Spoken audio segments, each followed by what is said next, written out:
Hola, soy Nancy Palacios y los quiero invitar a ver nuestras transmisiones de Radio TV Taína. Yo soy Adilena Morales. El día de hoy tenemos la participación de unos amigos, quienes son unos ponentes muy distinguidos. Con diferentes temas sobre Puerto Rico, Colombia y México. Para comenzar nuestra transmisión, queremos dar la bienvenida al doctor Héctor Hernando Fernández Rincón. Él es un enlace político del partido Colombia Humana, en México. Estudió diferentes licenciaturas, entre ellas la licenciatura en Pedagogía, licenciatura en Ciencias de la Educación, la licenciatura en Ciencias de la Comunicación. También estudió un doctorado en Educación y un posgrado en Políticas Públicas y Educación Superior. Héctor, cuéntanos, ¿cuál es la situación actual del gobierno popular de Gustavo Petro en Colombia? Bueno, en la situación actual del gobierno de Petro está enfrentando dos problemáticas que podríamos decir básicas.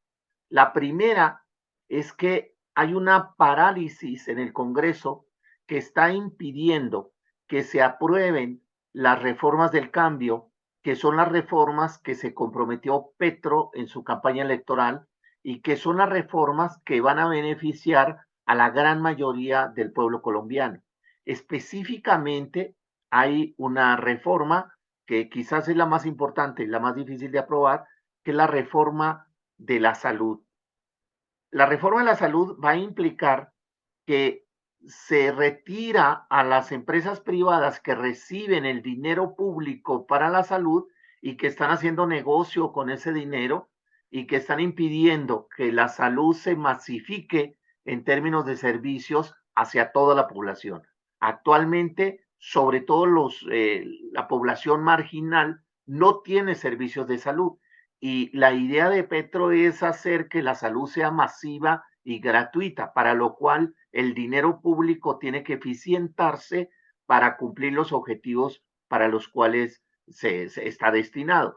Entonces, hay muchos intereses en torno al dinero de la salud y eso hace que los partidos tradicionales que en un primer momento se habían aliado como coalición de gobierno, al ver la radicalidad de la propuesta, se hayan retirado de la coalición de gobierno. Eso quiere decir que Petro no tiene en el Congreso el número de votos suficientes para aprobar no solamente la reforma de salud, sino todas las reformas sustantivas. O sea, aunque podemos hablar de más de 30 reformas, hay reformas que son básicas. La reforma laboral, que implica obligar a los empresarios a que cada trabajador tenga un contrato, a que se paguen horas extras, sobre todo lo que tiene que ver con las horas nocturnas, los sábados, los domingos, con que la gente tenga estabilidad laboral, que haya incluso salarios justos.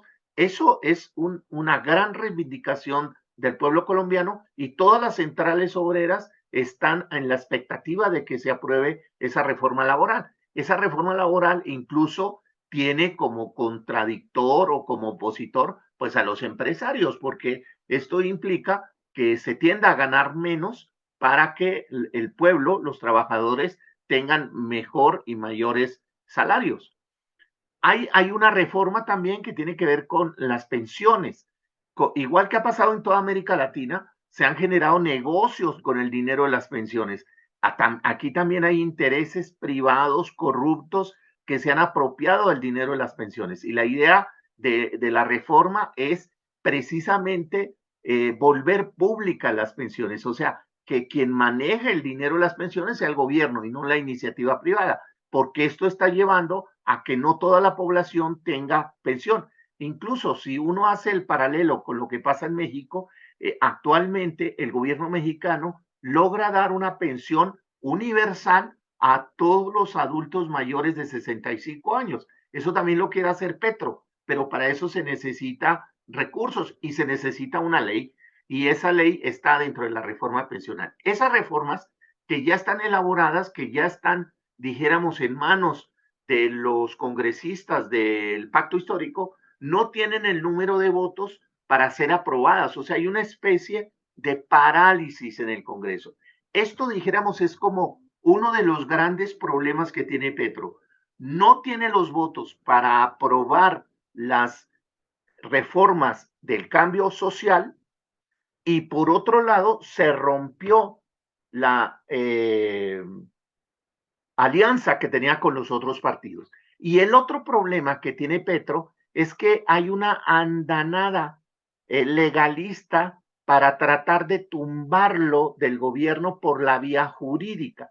En este momento, por ejemplo, un amigo de Petro que no es del partido del pacto histórico, que era amigo de Petro, que fue amigo en el Congreso, que Petro lo llamó a que fuera el embajador de Colombia en Venezuela, en una llamada borracho que insultó a la jefe de gabinete, que era antes su secretaria personal, la agredió de una manera machista, la amenazó y además dijo que si a él no le daban un puesto adecuado, que si no le daban lo que él quería, él iba a denunciar que a la campaña de Petro llegó dinero sucio.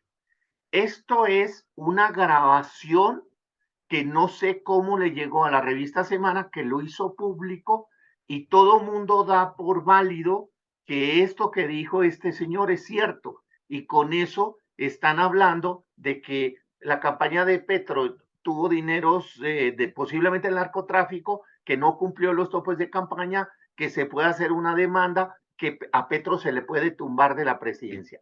Esto es un elemento con el cual se habla de un proceso jurídico para tumbar a Petro del gobierno, y eso es lo que se llama generalmente como un golpe blando, o sea, tumbar a un presidente no por vía de la bota militar, sino por vía de procesos jurídicos, como se hizo en Perú y como incluso se atacó a Lula la primera vez que fue presidente de Brasil y que incluso lo llevó a la cárcel.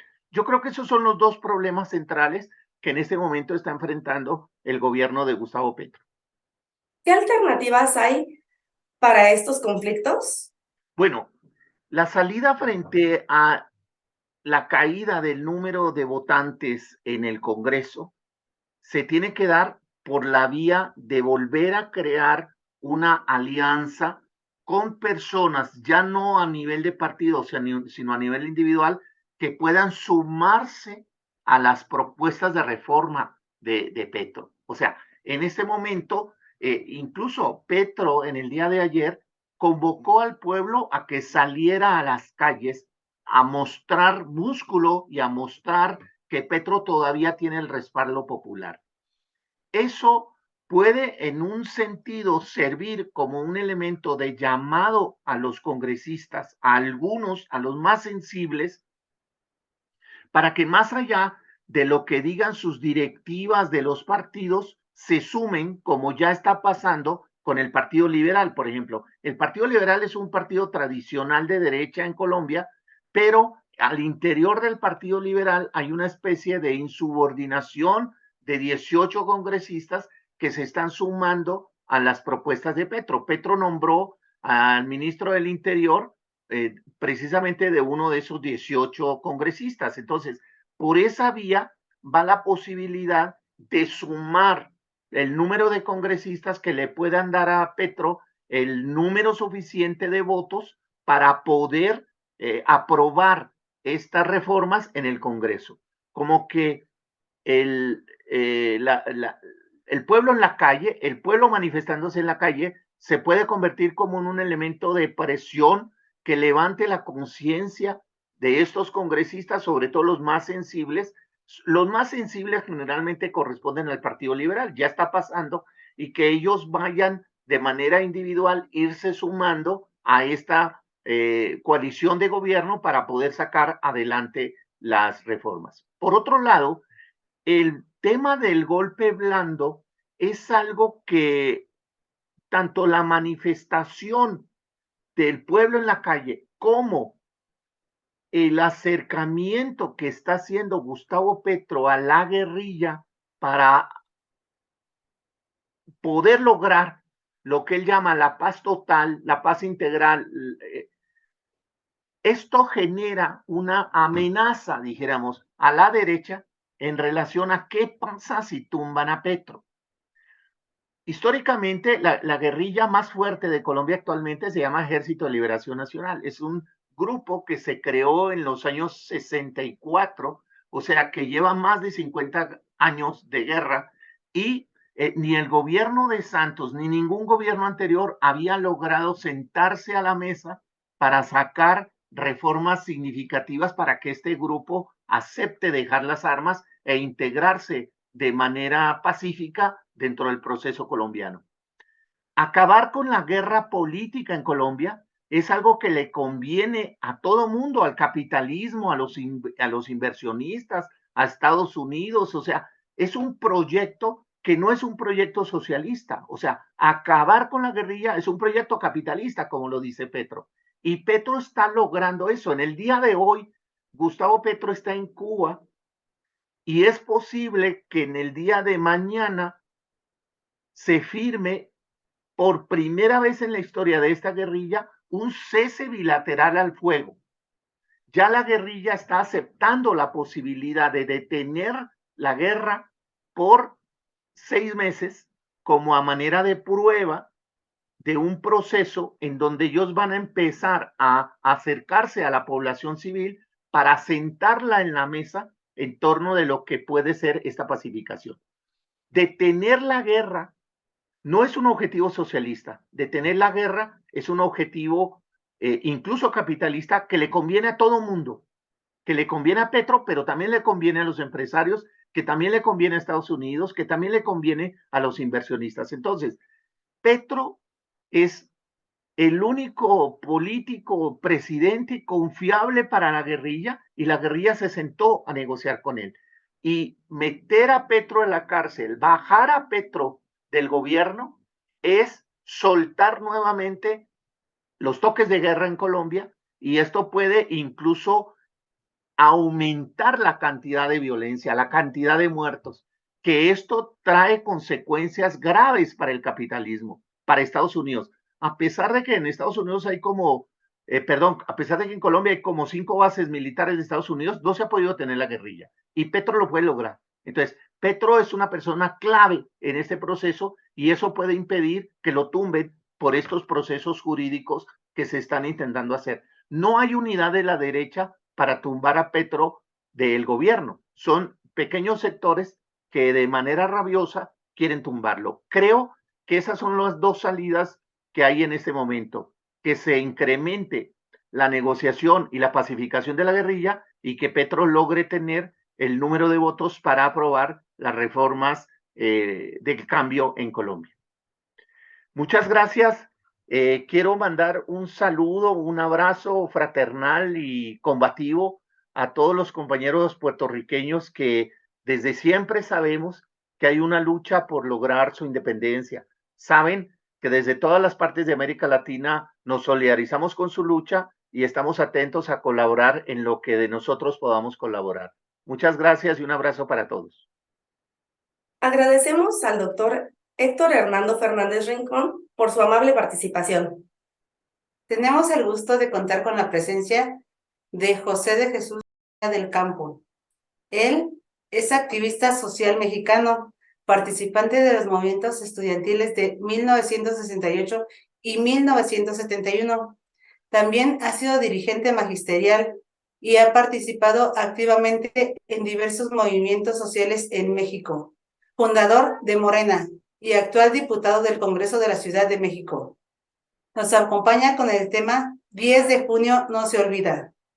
¿Qué ocurrió el 10 de junio en 1971 en México?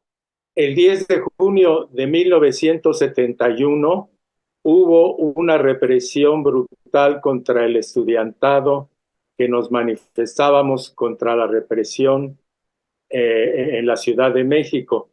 El precedente es que en 1968 hubo otra masacre, la del 2 de octubre, muy famosa, muy conocida, que llevaron a cabo los del gobierno de aquel entonces.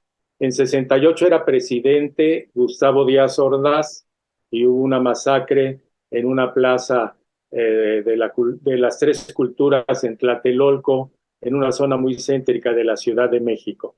Luego, el 10 de junio de 1971, pues se convocó a una movilización para apoyar a unos estudiantes universitarios de Nuevo León en el norte del país, y esa marcha fue interrumpida en el costado de una escuela muy famosa en la Ciudad de México, la Escuela Nacional de Maestros, la normal más grande en la Ciudad de México, y fue detenida por un grupo de choque patrocinado por el gobierno que dirigía entonces el presidente Luis Echeverría Álvarez. Entonces ese mandó a un grupo de choque conocido como los Halcones. Después supimos que eran centenares que llegaron para cancelar la movilización, para impedir que avanzara, y solo avanzó muy poco a un costado de esa escuela, la escuela normal, la Escuela Nacional de Maestros. Esa tarde del 10 de junio de 1971 fue reprimida la marcha. En esa marcha iba mi hermano, el que me seguía en edad, llamado Edmundo, como ahora se llama mi hijo, y entonces él iba con estudiantes del Instituto Politécnico Nacional y marchaban a un costado de la escuela normal, como decía. Yo iba en sentido contrario, llegando a la marcha para incorporarme en ella, y comenzaron los disparos desde arriba de una estación del metro que se llama precisamente Metro Normal. Desde ahí ametrallaron a los que iban al frente de la movilización en ese año 71, el 10 de junio. Entre los que iban al frente de esa movilización, o en los primeros contingentes, repito, estaba mi hermano, que recibió balas expansivas en su pecho, y que apenas pudieron sostenerlo compañeros que estaban ahí cerca, y muchos otros fueron cayendo también. A los que veníamos en el sentido opuesto para incorporarnos a la marcha, pues ya nos sorprendió el hecho de que había corretizas por parte de los granaderos por todas partes, y estos halcones que querían hacerse pasar por estudiantes para que el resultado de la marcha pudiera ser manejado por la prensa dirigida por el presidente Luis Echeverría, y que dijeran que hubo un enfrentamiento entre estudiantes, lo cual no es cierto. Esa marcha tuvo la característica de que los halcones, el grupo entrenado, el grupo paramilitar que era entrenado cerca del aeropuerto de la Ciudad de México, manejara kendos y varas de bambú con las cuales habían sido entrenados para que pareciera, repito, un enfrentamiento entre estudiantes. Pero desde las azoteas de edificios y de la estación del metro más cercana había los francotiradores, que son los que le dispararon a mi hermano y a otros compañeros. Decenas de compañeros fueron muertos esa tarde del 10 de junio de 1971. La masacre de San Cosme se le conoce, el halconazo se le conoce por el nombre que tenía el grupo paramilitar de los halcones. Lo terrible es que además de eso que pasó, a algunos de nosotros, familiares, como yo, respecto a mi hermano, no querían entregarnos los cuerpos, no querían que recogiéramos pronto los cuerpos para tratar de que pasara el tiempo y estuvieran en el servicio médico forense sin que pudiéramos nosotros proceder, tanto política como legalmente, con el dolor de nuestros familiares y todo, a cuestas. Grosso modo, hablamos de más de 100 compañeros caídos esa tarde. Algunos han contado 120. Esa tarde del 10 de junio fueron después a distintos panteones para ser enterrados. En la tumba de mi hermano, mis padres quisieron que hubiera una V de la victoria, porque como procedíamos de activismo democrático en las instituciones de educación en la Ciudad de México, pues por eso mis padres quisieron que en el cementerio donde quedó el cuerpo de mi hermano y el de otros también, otro muchacho de la escuela normal, Josué Moreno Rendón, quedó también ahí tendido y su tumba también está junto a la de mi hermano en un panteón, el Panteón Civil de una zona del oriente de la ciudad, del Panteón Civil de Iztapalapa. También el de un menor de edad que como descubrió que en el edificio donde él vivía estaban arriba en la azotea los halcones, los francotiradores, como lo vieron al muchacho de 14 años, lo asesinaron esos francotiradores y lo dejaron ahí en la azotea. Ese niño también está en las tumbas que están en el Panteón de Iztapalapa. Decíamos con esa masacre, primero la del 2 de octubre de 68, pero con esta más, que era el principio del fin del régimen autoritario, porque desde entonces creció la conciencia de la población para que ese régimen autoritario no se reprodujera, no con la misma facilidad y fuerza que antes, y que creciera la conciencia de que hay que siempre luchar por una transformación democrática de la ciudad, donde se alejen los crímenes de Estado contra quienes son personas que protestan o deciden que hay que transformar democráticamente a la sociedad. El sacrificio de los jóvenes exigiendo democracia y libertad es reconocido en este momento. Como otros, como decía antes, yo vengo de la generación de 1968. Yo mismo estuve preso después de la masacre en Tlatelolco y fui a dar a Lecumberri, que era la prisión a donde nos llevaron a muchos.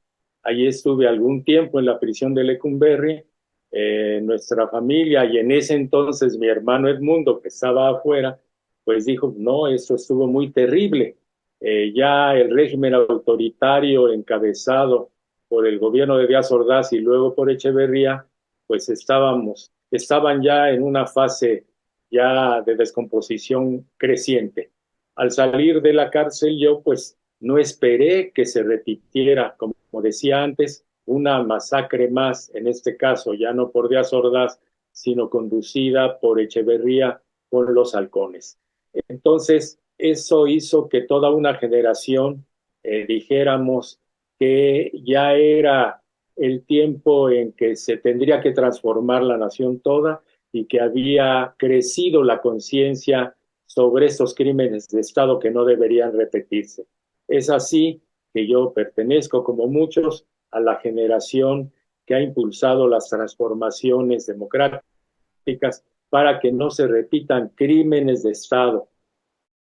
El presidente López Obrador ha hecho cambios importantes que son expresión y derivación, él era muy joven cuando las masacres, de esta conciencia popular creciente. Y yo creo que es la lucha del pueblo puertorriqueño, también es muy representativa de lo que en toda América Latina se quiere pregonar, una democracia apoyada en los deseos de libertad de los pueblos y que no haya el predominio de regímenes que sean manejados o manipulados por el imperialismo.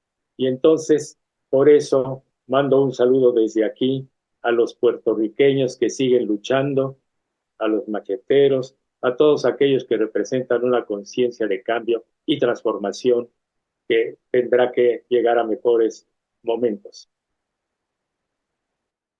Nos sentimos muy agradecidos de haber contado con la participación de José de Jesús Martín del Campo. En nuestro segmento cultural presentamos una entrevista del cantautor Francisco Palacios, realizada por nuestro compañero Enrique Caruqui.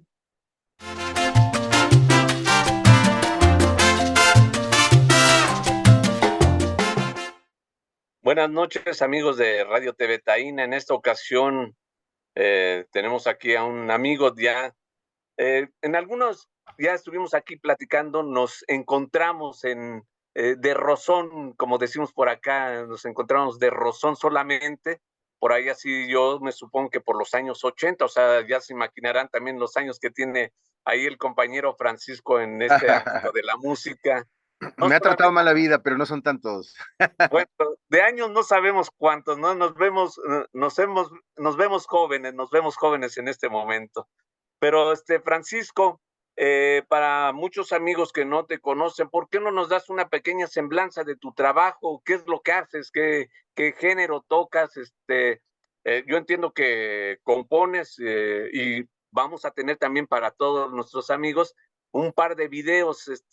Ya nos estaremos poniendo de acuerdo en qué temas vamos a escuchar, Francisco. Claro que sí, Karuki. Pues mira, mi actividad musical comienza en los años 80, por ahí del 87 más o menos.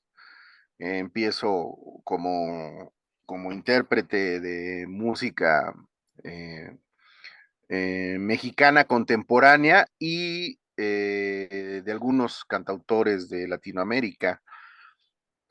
Pero más adelante me da la inquietud de empezar a hacer mi propia obra y entonces, bueno, yo estudié en Bellas Artes durante algunos años y bueno, mi trabajo siempre estuvo enfocado a la música mexicana, pero a la música mexicana con un contexto distinto, ¿no? Con una letra distinta, con algo que la industria no ha aceptado durante todos estos años, ¿no?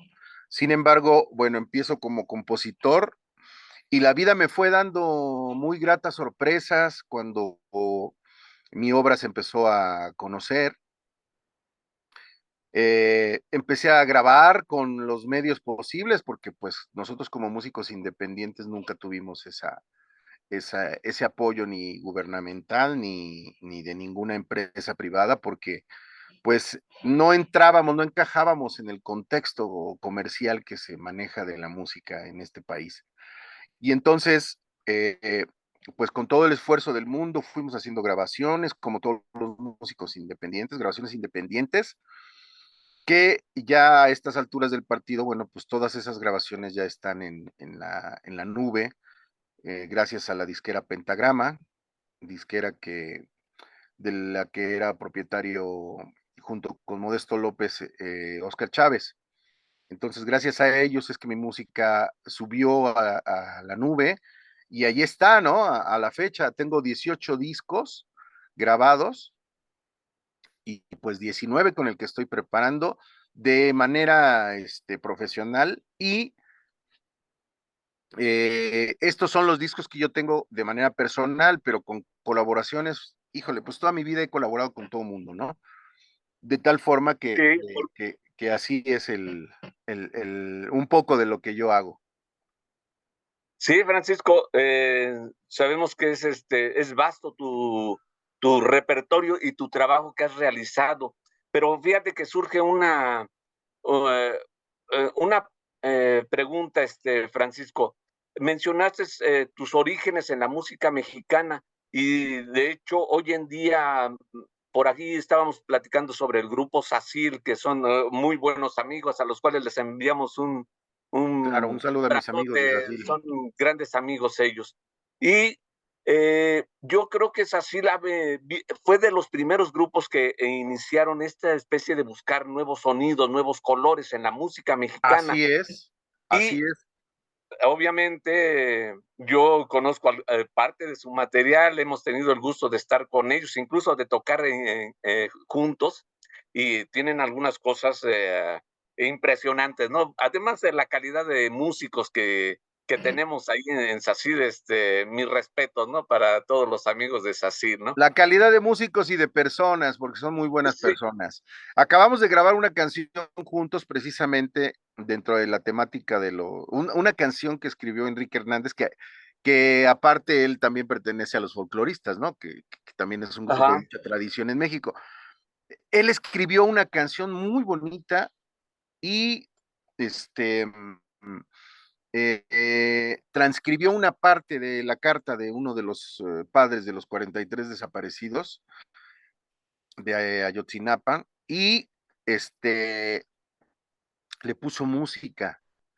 Y la verdad es que es una pieza hermosa, todavía no la sacamos, ellos la tienen para su nuevo disco, pero yo la grabé con ellos para el mío, y entonces, bueno, es una maravilla, la verdad, que esas colaboraciones a estas alturas del partido se den de hermandad, porque ni nosotros perseguimos ningún objetivo comercial en ese sentido, ¿no?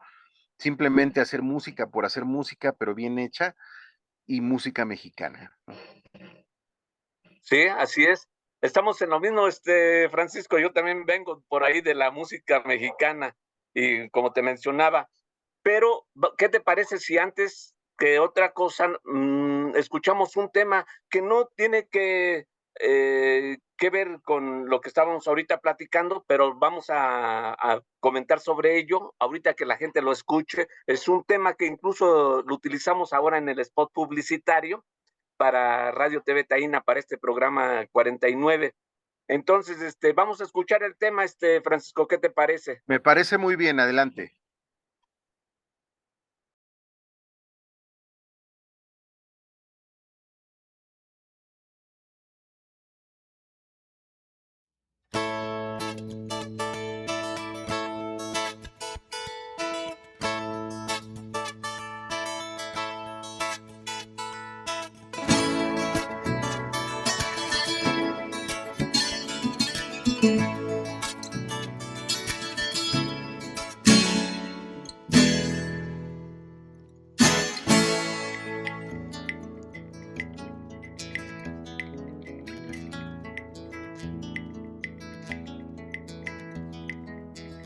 Huye conmigo, le dije, una noche de abril, entre la lluvia y la calle, a la luz de aquel candil. Empaca lo que quepa en la maleta, tus deseos, tus sonrisas, y vámonos de aquí. Yo quiero que me lleves, mas ¿cómo salgo de mí? Si estoy anclada en un sueño que no pedí.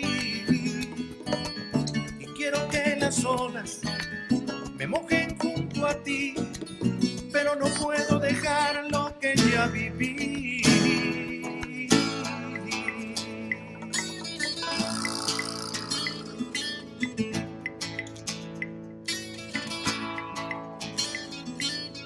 Te ofrezco lo que tengo, que es nada y que te doy. Si quieres, llévate entero este corazón. No quiero verte a la cara, siento que voy a morir. Hay algo en este sitio que me separa de ti. Yo quiero que me lleves, mas ¿cómo salgo de aquí? Si estoy parada en las dudas de mi vivir. Y quiero que tus pasos caminen junto a mí, pero no sé dejarlo ni cómo huir.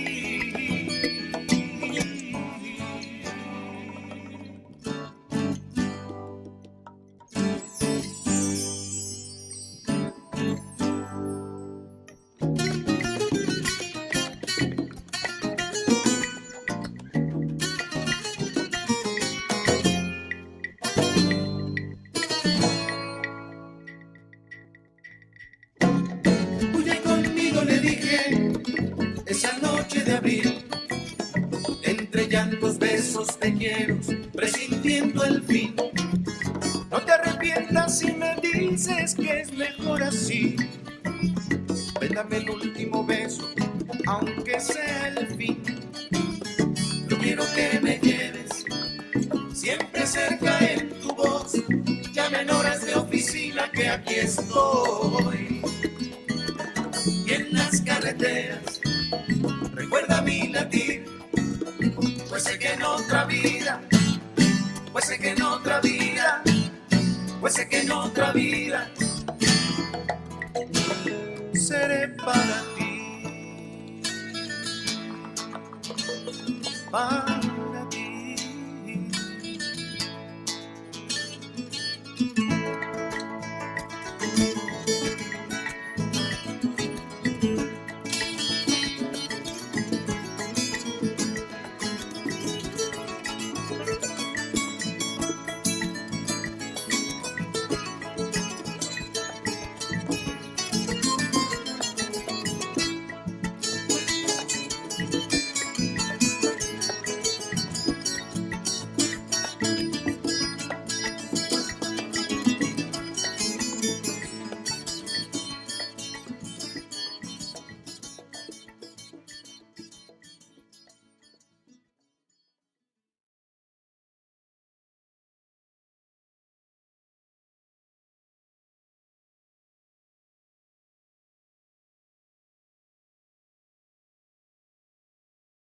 Muy bien, amigos, de Radio TV Taína, ¿qué les pareció este tema de Huye conmigo?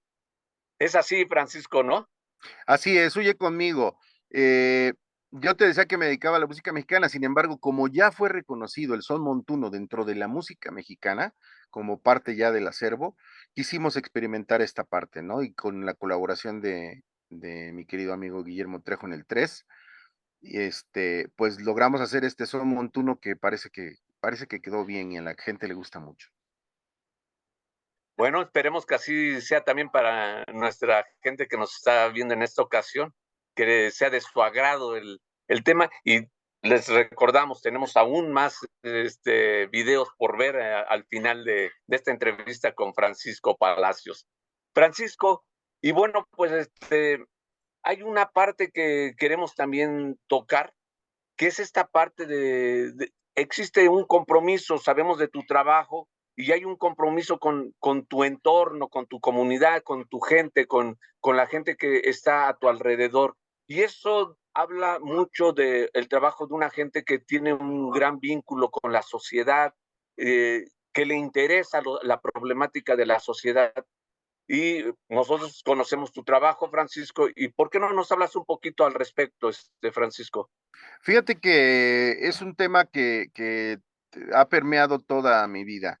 Yo desde que era estudiante universitario, me incliné por la lucha social porque en principio a mí me tocaron el surgimiento del movimiento del CEU en la universidad y bueno, pues colaboré con lo que yo podía colaborar en ese momento, que era cantar para todas las brigadas universitarias que estaban dentro de la huelga en Ciudad Universitaria. Y toda la noche me la pasaba cantando entre facultad y facultad con los brigadistas, precisamente para apoyar la lucha, ¿no? De ahí se fue dando esta inclinación por toda esta parte que siempre he creído que es necesario en toda la sociedad, ¿no? Para buscar un mundo mejor. Y entonces, de ahí empezó la invitación a sindicatos, a organizaciones sociales, a movimientos donde cantábamos, donde hacíamos cosas, pues que a la autoridad nunca le agradó, ¿verdad? Y entonces, la verdad es que, pues, hemos sido muy constantes en esa y congruentes con esa parte del apoyo a las organizaciones sociales que luchan en este país por un mundo mejor, por hacer de este país algo distinto. Y bueno, eso quizá es lo que no nos ha permitido llegar a los grandes medios de comunicación, los masivos. Ahora tenemos la fortuna de contar con estos medios de las redes sociales que son maravillosos para nosotros los artistas independientes y todos estos programas como el suyo, que por cierto aprovecho para mandar un saludo, un gran saludo a los compañeros independistas en Puerto Rico, que también tienen una lucha que creo que es bastante loable todavía por conseguir la independencia de Puerto Rico y que además, como decía Pablito Milanés, que ya se nos fue, eh, yo te invito a caminar, ¿no? Decía junto con Cuba, porque siempre fueron hermanas, no por distancia, sino por costumbre incluso, no sé, muchas cosas, ¿no? Sin embargo, bueno, eh, creo que bastaría con que el país regresara a tener esa soberanía que siempre es deseada para todos los países de Latinoamérica, ¿no? No, Aprovecho pues para eso. Francisco, pues te lo agradecemos de mucho corazón. Seguramente nuestros amigos en Puerto Rico que están viendo el programa se sentirán muy tocados, o sea, por ese vínculo siempre solidario entre mexicanos, cubanos, puertorriqueños, venezolanos, todos los pueblos latinoamericanos, Francisco. Y bueno, Fíjate pues que, el perdón, tiempo, Karuki, sí, sí, todos sí, los no dime. países de Centro y Sudamérica he llevado mi trabajo. El único que me ha faltado precisamente es Puerto Rico, que en algún momento seguramente estaremos por allá. Esperemos que así sea, Francisco, y podamos acompañarte. Es más, yo me pongo para me autopropongo para cargar la guitarra. No, hombre, pues para que hagas toda la transmisión desde allá, ¿no? Eso estaría muy bueno, ya, y con Freddy Vadillo que nos acepta ahí en su casa, no, ya la hicimos, Francisco. Oye, pues ha sido un gustazo el que nos hayas podido acompañar, Francisco. En verdad es un gusto tener amigos aquí y que siguen haciendo su trabajo, Francisco, siguen haciendo y siguen produciendo, componiendo, echándole para adelante, como decimos acá también, todo Claro. para adelante. Y bueno, Francisco, pues queremos agradecerte en nombre de toda la producción de Radio TV Taína, de todos mis compañeros de la producción, el que hayas podido acompañarnos, Francisco. Al contrario, muchísimas gracias por la invitación y además, gracias por el esfuerzo que hacen. Yo lo considero siempre para todos los compañeros que tienen este tipo de programas que son totalmente independientes, me parece una maravilla, porque si entre nosotros los independientes nos apoyamos, creo que la cosa va a salir mejor. Un saludo muy grande, Freddy Vadillo, allá en Puerto Rico, y gracias, Karuki. Pues vamos a dejarlos, Francisco, con otro tema que es cada mañana, ¿te parece? Con Cada eso nos mañana. vamos a despedir. ¿Sí? Me parece maravilloso.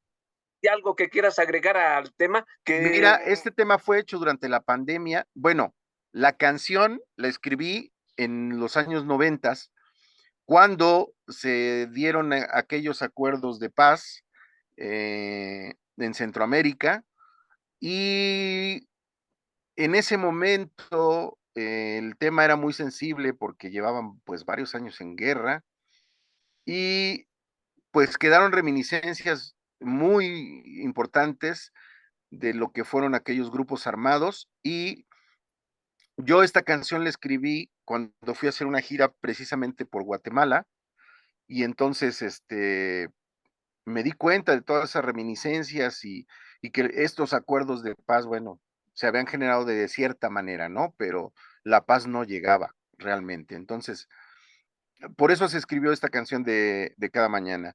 Sin embargo, ahora durante la pandemia, ya muchos años después, se hizo este trabajo con colaboración de varios artistas, tanto mexicanos como extranjeros, centroamericanos y gente de Estados Unidos, gente de España, que colaboró, músicos queridos, amigos, que a todos les mando un gran saludo, artistas plásticos,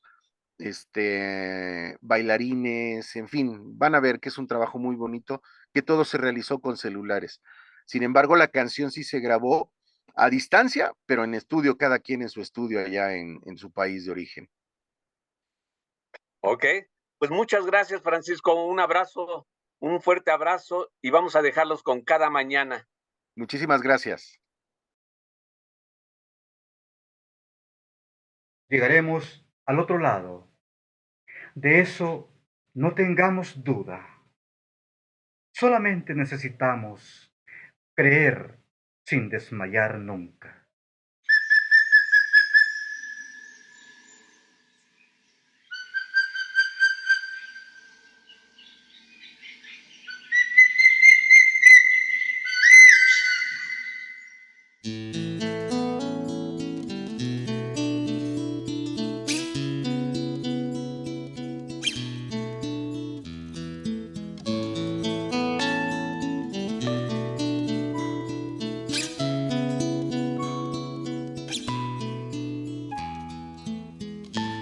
Cada mañana es la canción que pinta esta profesión de amor, que me revive el corazón y el deseo de sentir el sol cada mañana.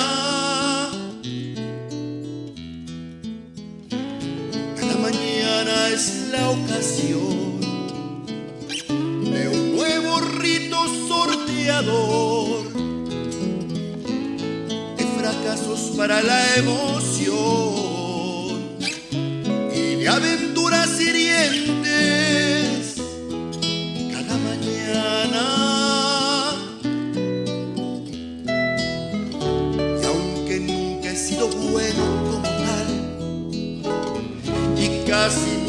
dado de muy buen hablar, y aunque he caído en los vicios del humano, del mortal,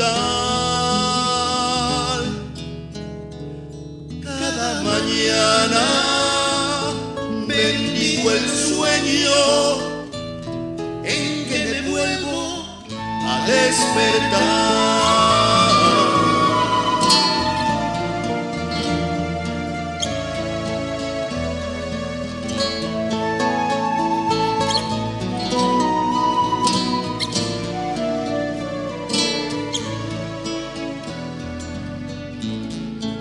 Cada mañana es la emoción de un nuevo grito, una pasión que busca adeptos para la razón y para ser diferentes. Cada mañana, cada mañana oigo la voz que me habla de sangre y dolor, de la miseria y su clamor, en la antesala del odio entre un pueblo y su opresor.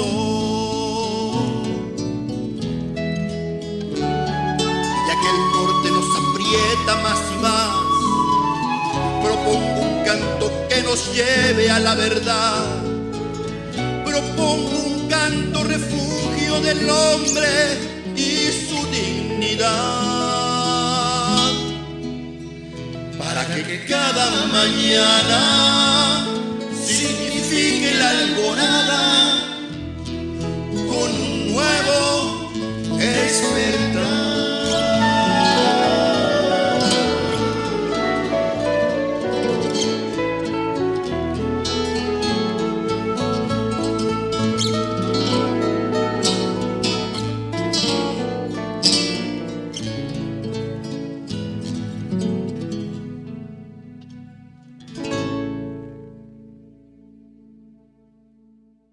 Con el alba amanece el día y nosotros amanecemos en él.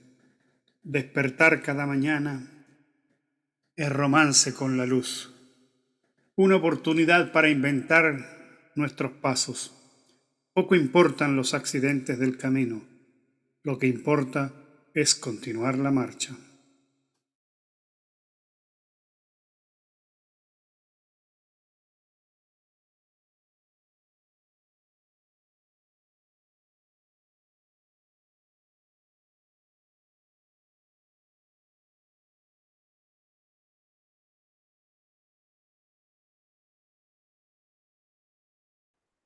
Gracias por compartirnos con nosotros tu talento, Francisco Palacios, y gracias a Enrique Caruqui por realizar tan maravillosa entrevista.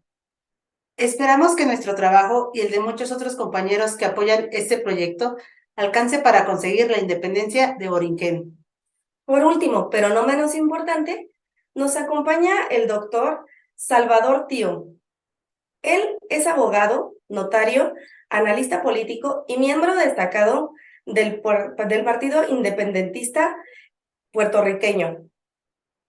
¿Cuáles son los impedimentos y obstáculos que confronta Puerto Rico para resolver la difícil situación que nos afecta? Muy buenas, miembros y seguidores de TV Taína. Les hablo desde San Juan de Puerto Rico. Mi nombre es Salvador Tío y tengo una relación con Radio TV Taína que esperamos siga fructificando. Hoy queremos hablar de Puerto Rico,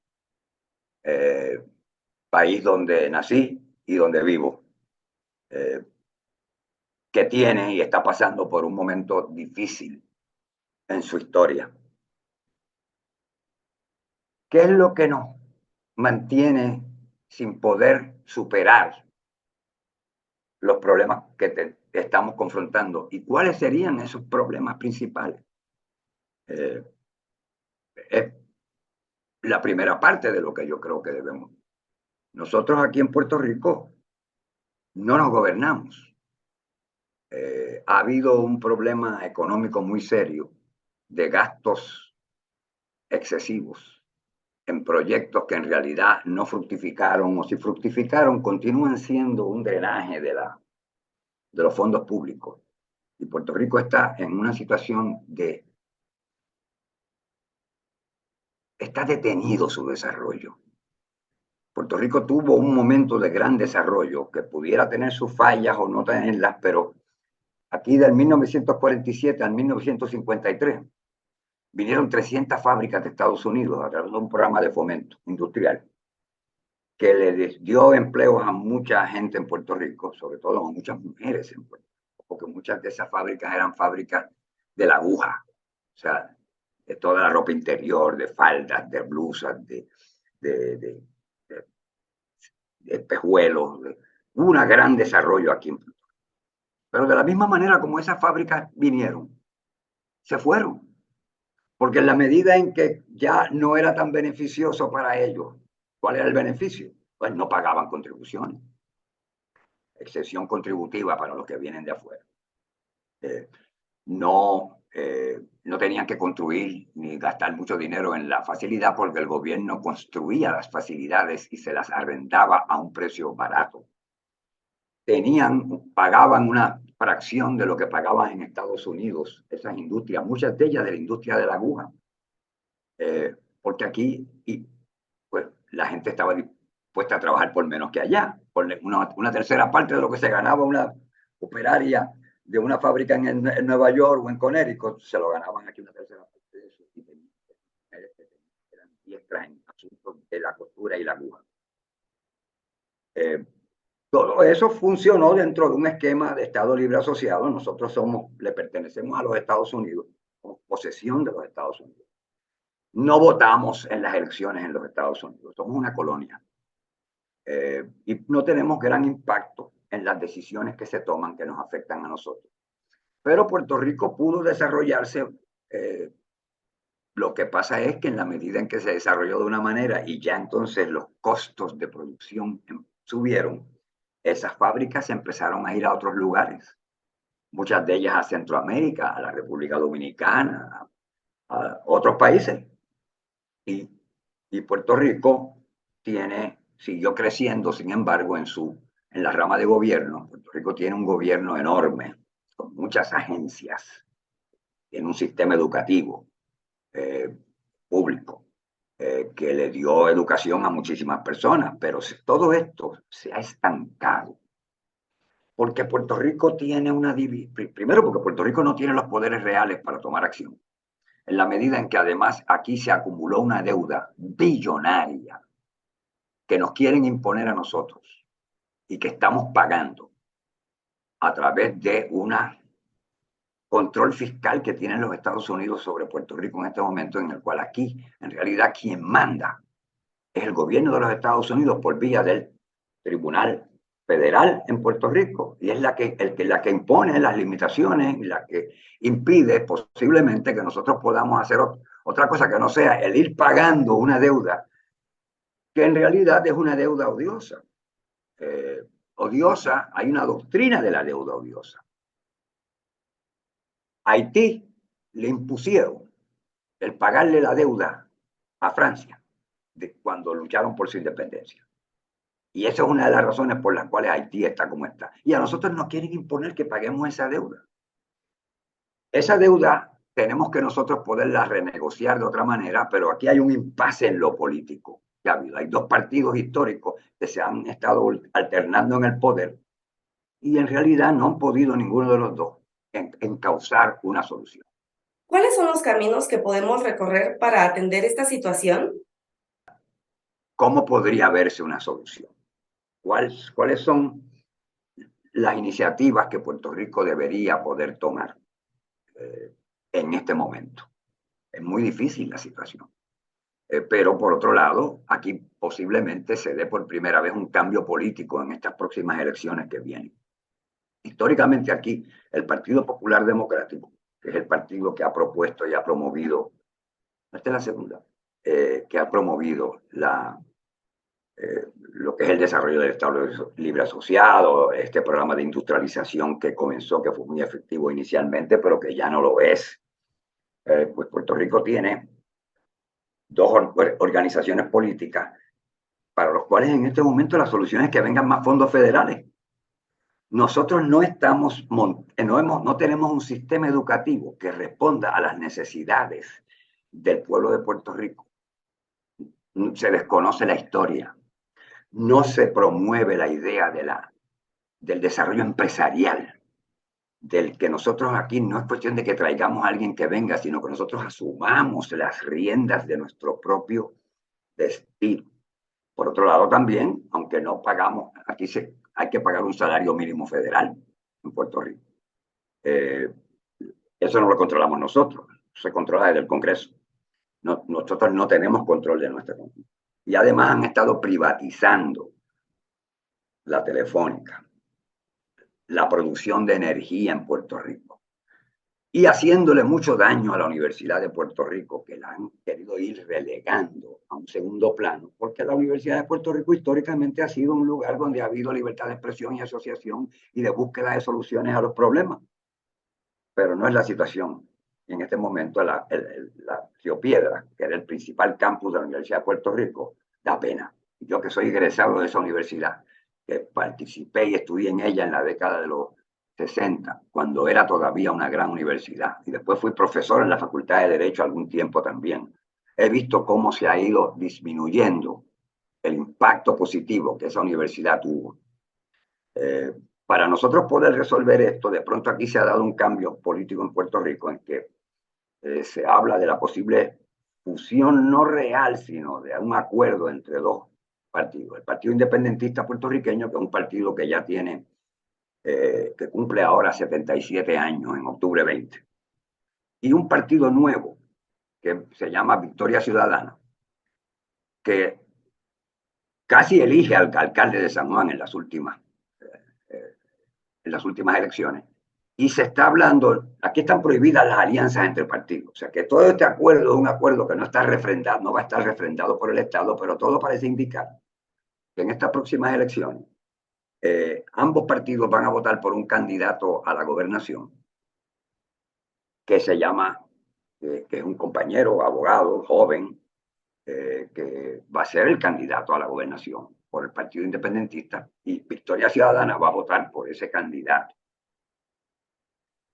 Y por otro lado está Natal, que es el candidato para la alcaldía de San Juan, que casi gana las elecciones, en las últimas elecciones, porque por primera vez aquí ya los partidos que históricamente eran absolutamente mayoritarios sacaron 30 y pico % de los votos cada uno, de manera que él perdió por muy poco la alcaldía de San Juan. Y si se da este acuerdo con casi toda absoluta probabilidad, él va a ser el próximo alcalde de la ciudad de San Juan.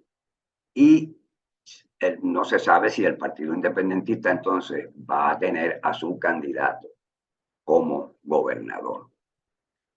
Claro, si tú asumes eso, vas a ser gobernador de una colonia. Pero por lo pronto sí puede darse entonces un diálogo, una negociación con los Estados Unidos para que no siga siendo una cosa que ellos controlan desde el Tribunal Federal, imponen una privatización de todo y montan un modelo que lo que va a hacer es seguirnos hundiendo más en la dependencia. Tenemos que dar ese salto. Es un salto que tiene que ver con el desarrollo económico de base real. Pero para eso hace falta un liderazgo que en este momento no tienen estos dos partidos históricos de Puerto Rico, que son el Partido Popular Democrático y el Partido Nuevo Progresista. El Partido Popular Democrático básicamente es el que creó el Estado Libre Asociado con los Estados Unidos y que quería seguir desarrollando esa fórmula, pero que no ha podido hacerlo. O sea que estamos ahí controlados. Y el otro que quiere una anexión. ¿Qué pasa? Los Estados Unidos saben que Puerto Rico nunca va a ser Estado. Tendría que irse a la población de aquí y sustituirse por otra. ¿Por qué? Bueno, porque los puertorriqueños somos puertorriqueños, no somos americanos. Tendremos el pasaporte americano, seremos ciudadanos de ese país, pero no votamos en sus elecciones, ni elegimos ningún candidato al Congreso que no sea una persona que mandamos como comisionado residente que tiene voz pero no tiene voto. O sea, que nosotros seguimos siendo una colonia, lo único que ha sido una colonia que la gente pobre en Puerto Rico recibe subsidios, cupones de alimentos, y otras cosas, el dinero que recibe del gobierno federal, que mantiene esto, ha mantenido esto. Pero aquí estamos viviendo una situación crítica en este momento en la cual va a haber unos cambios. Y lo que yo he dicho es por encima pero les he querido compartir una idea ahora de que sí, en realidad en Puerto Rico sí estamos en un momento de posible toma de conciencia y cambio, que habrá que ver qué es lo que pasa en las elecciones que vienen dentro de año y medio, en noviembre del 20, ya pronto en el 24. Así es que estaremos informando a través de Radio TV Taína, esfuerzos importantes, sobre todo retomar, que será parte de otro programa, el asunto de la integración y el acercamiento de Cuba, Puerto Rico, República Dominicana y Haití, la Confederación Antillana de que habló Betance, y que nos puede dar a nosotros un espacio que en este momento no tenemos, porque ni siquiera podemos tener relaciones con Cuba, por razones harto conocidas por ustedes. De manera que ahí los dejo por ahora y espero retomar pronto una conversación con ustedes. Buenas tardes. No queda más que agradecer al licenciado Salvador Tío. Recuerden que tenemos una cita en su canal Radio TV Taína. Activen la campanita de notificaciones y regálenos un like. Le agradecemos a Freddy Vadillo en la producción técnica y edición. En la producción ejecutiva a Juan Antonio Papo Castillo Postmortem, a Rodrigo Lucena, a Enrique Caruqui y a Ramón O'Neill.